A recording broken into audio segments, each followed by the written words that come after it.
अस्सलाम वालेकुम, मैं हूँ इश्तियाक गुंदल। आज काफ़ी टाइम हमारा अडयाला जेल के बाहर गुजरा है और वहाँ पे जो इमरान खान के वकला थे उनके साथ भी बड़ी तफसीली तौर के ऊपर मुलाकात हुई है। और जो सरदार लतीफ़ खोसा साहब हैं उनको तो आज अडयाला जेल में जाने की इजाज़त ही नहीं दी गई है। और जब वो जा रहे थे तो वो काफ़ी बरहम भी थे और उनको लगता था कि उन्होंने माजी के अंदर बड़े बड़े केसेस को फेस किया है, लेकिन जिस तरीके से वकला के साथ इस केस में इमरान खान के हवाले से इम्तियाजी सलूक बरता जा रहा है, शायद इसकी माजी में मिसाल नहीं मिलती। और इस हवाले से वो काफ़ी बरहम भी हुए और फिर बिलाखिर जो है वो अभी तक समाअत चल ही रही थी। लेकिन लतीफ़ खोसा साहब जो हैं वो अडयाला जेल में जब उनको जाने की इजाज़त नहीं मिली तो वो चले गए। और वहाँ पे इमरान खान के बाकी वकला भी मौजूद थे और उन्होंने कहा कि इमरान खान जो हैं वो अडयाला जेल के अंदर बिल्कुल सेहतमंद हैं, तंदुरुस्त हैं, बड़े कॉन्फिडेंस के साथ आते हैं। बल्कि एक साफ़ी मुझे मिले, उन्होंने इमरान खान के साथ जो है जब अडयाला जेल के अंदर गुज़श्ता समाअत हुई तो मुलाकात भी जो 3-4 लोगों की हुई थी उसके अंदर वो भी शामिल थे। तो वो भी यही कह रहे थे कि इमरान खान जो हैं वो आते हैं, प्रॉपर जो है वो हाथ लाया जाता है, बड़े अच्छे तरीके से वेलकम किया जाता है।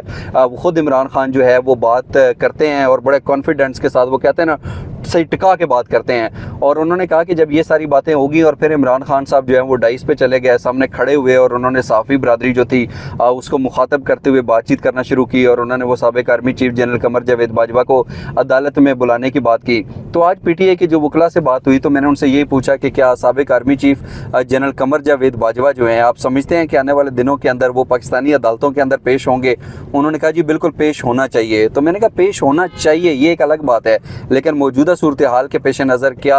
वो अदालतों के आगे जो है वो पेश होंगे? तो उन्होंने कहा कि बज़ाहिर ऐसा नहीं नज़र आ रहा। लेकिन इसके साथ साथ अगर बात की जाए कि अगर इमरान खान का कॉन्फिडेंस लेवल वही है तो फिर तो बज़ाहिर ऐसा नज़र आता है कि सारी जो कुव्वतें हैं, ये बासर इदारे हैं, वो इमरान खान के ख़िलाफ़ नहीं है। क्योंकि अगर इमरान खान के ख़िलाफ़ होते तो जिस तरीके से इमरान खान जेल के अंदर पुरस्कून अंदाज के अंदर रह रहे हैं, ये इस तरीके से चीज़ें नहीं होती, वो यकीनी तौर के ऊपर काफ़ी कुछ जो है वो सूरत हाल बदल चुकी होती। तो बज़ाहिर ऐसा नज़र आता है कि अगर कुछ बासर इदारे और बड़ी बड़ी शख्सियात अगर इमरान खान के ख़िलाफ़ हैं तो कहीं ना कहीं से सिस्टम के अंदर से ही इमरान खान को सपोर्ट भी मिल रही है, जिनकी वजह से इमरान खान का न सिर्फ कॉन्फिडेंस लेवल जो है वो बहाल है, बल्कि इमरान खान जो है वो डट कर खड़े हुए हैं। इसके बरक्स अगर हम साबिक़ वज़ीर आज़म नवाज शरीफ साहब की बात करें तो मैं गुज़श्ता व्लॉग के अंदर बड़ी तफसील के साथ बता चुका हूँ कि साबिक़ वज़ीर आज़म नवाज शरीफ साहब जिस उम्मीद के साथ पाकिस्तान आए थे वो बिल्कुल भी वैसा माहौल उनको नहीं मिला। ना आवाम की तरफ से वो रिस्पॉन्स है, ना कदावर सियासी शख्सियात की तरफ से नवाज शरीफ साहब को जो है ना वो उस तरीके से वेलकम किया गया। यही वजह है कि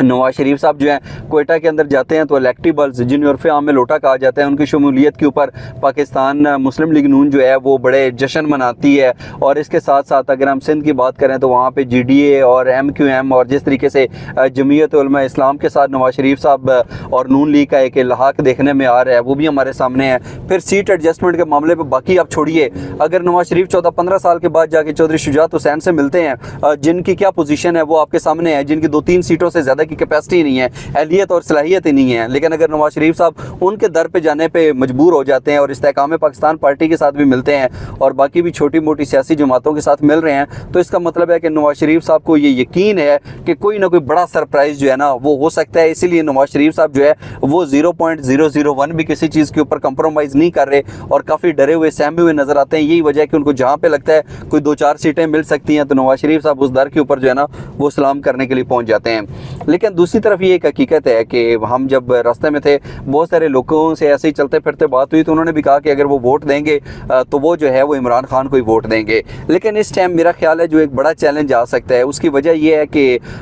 अगर पाकिस्तान तहरीक इंसाफ को बल्ले का निशान नहीं मिलता और वो बल्ले के निशान के साथ इंतखाबात के अंदर हिस्सा नहीं लेती तो फिर क्या आज़ाद उम्मीदवार अगर खड़े होंगे तो क्या दही इलाकों के अंदर जो रहने वाले लोग हैं उनको कायल करना और उनको इस चीज़ से रोशनास करवाना और आगाही फराहम करने के अंदर पाकिस्तान तहरीक इंसाफ कामयाब हो सकेगी, ताकि उनको पता हो कि ये जो आज़ाद उम्मीदवार है ना, चाहे बल्ले का निशान नहीं है, लेकिन इस आज़ाद उम्मीदवार को वोट देने का मतलब यही है कि आप इमरान खान को वोट दे रहे हैं। अगर ये वाला मैसेज डिलीवर करने के अंदर और लोगों को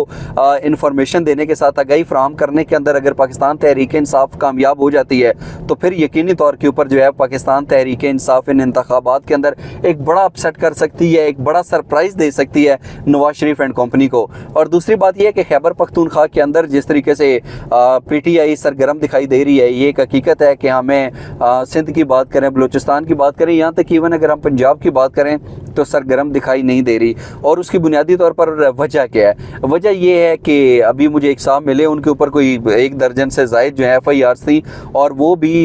वकील थे और वो कह रहे थे कि वो इलेक्शन लड़ेंगे। तो मैंने कहा जब 1 दर्जन से ज़ायद आपके ऊपर FIRs हैं तो आप कैसे इलेक्शन लड़ेंगे? आप तो जैसे ही वो पेपर्स जमा करवाने के लिए जाएंगे तो वो तो आप अरेस्ट हो जाएंगे। तो उन्होंने कहा नहीं, वो इसका हमने बंदोबस्त कर लिया है, मैं इसीलिए ना बड़े लुके छुपे अल्फाज के अंदर जो है ना वो अपनी एक ख़ास किस्म की प्लानिंग के साथ आगे बढ़ रहा हूँ ताकि जो है ना मेरी गिरफ्तारी भी ना हो और मेरे पेपर जो हैं वो भी वहाँ पे जमा हो जाएं और उसके बाद जो है ना मैं इलेक्शंस के अंदर हिस्सा लूँ। तो बज़ाहिर यही वजह है कि पाकिस्तान तहरीक इंसाफ ने ये जो फैसला किया है कि वकला बरादरी को हमने वोट देने हैं, उसकी सबसे बड़ी वजह यह है कि पाकिस्तान तहरीक इंसाफ की क़यादत ये समझती है